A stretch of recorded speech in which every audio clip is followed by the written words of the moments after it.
Kedua ialah mudah dipahami. Jadi ketika kita ada gambar seperti ini,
membuat dan mengevaluasi prototipe atau gambar kerja.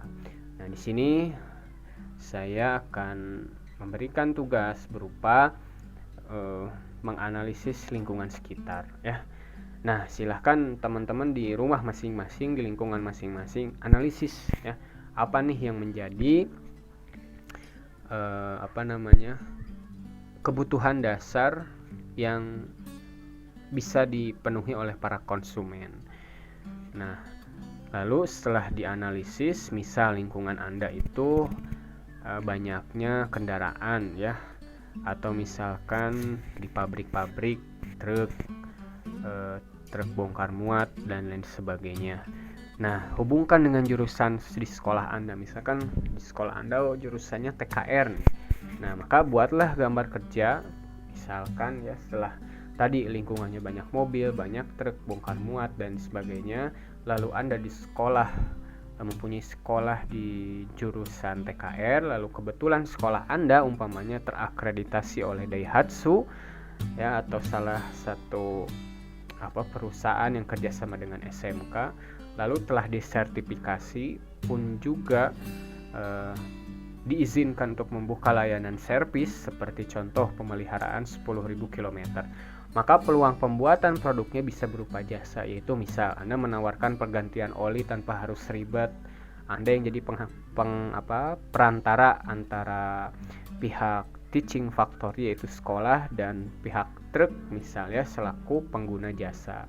Nah, Anda tinggal komunikasikan saja gitu ya, bagaimana caranya. Silahkan contoh buat gambar kerja.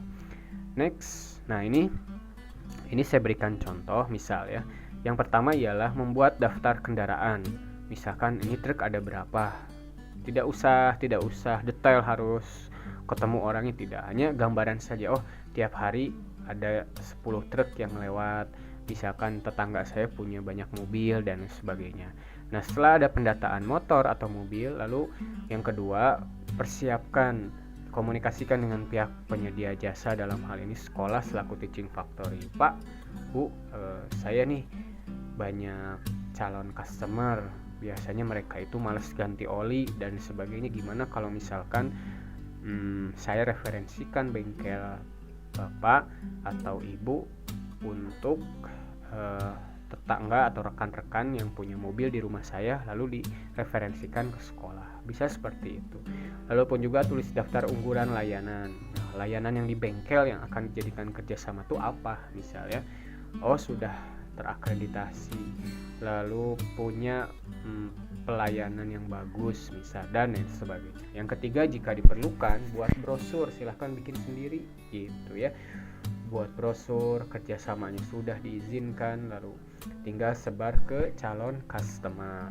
Dan yang ketiga ialah setelah dibuat persiapan, pendekatan personal, artinya komunikasikan dengan pemilik kendaraan bahwa kami memiliki layanan unggulan jasa servis kendaraan bermotor yang sudah terakreditasi atau tersertifikasi ya. Nah, yang keempat, catat mana saja kendaraan yang bersedia menggunakan layanan jasa servis, hasilnya seperti apa, memuaskan atau tidak.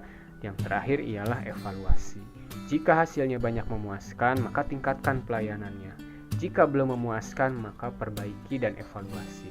Ingat, masukan-masukan dari customer jangan sampai diambil hati ya. Maksudnya tuh ketika ada kritik, masukan, saran, terima, lalu jadikan perbaikan di masa yang akan datang gitu, supaya usaha Anda terus maju berdasarkan keinginan konsumen gitu ya. Nah, terima kasih. Demikian yang bisa disampaikan untuk materi kali ini. Lalu pesan terakhir ialah tetap bersemangat mengenai apa-apa yang bermanfaat bagimu. Demikian, Assalamualaikum warahmatullahi wabarakatuh.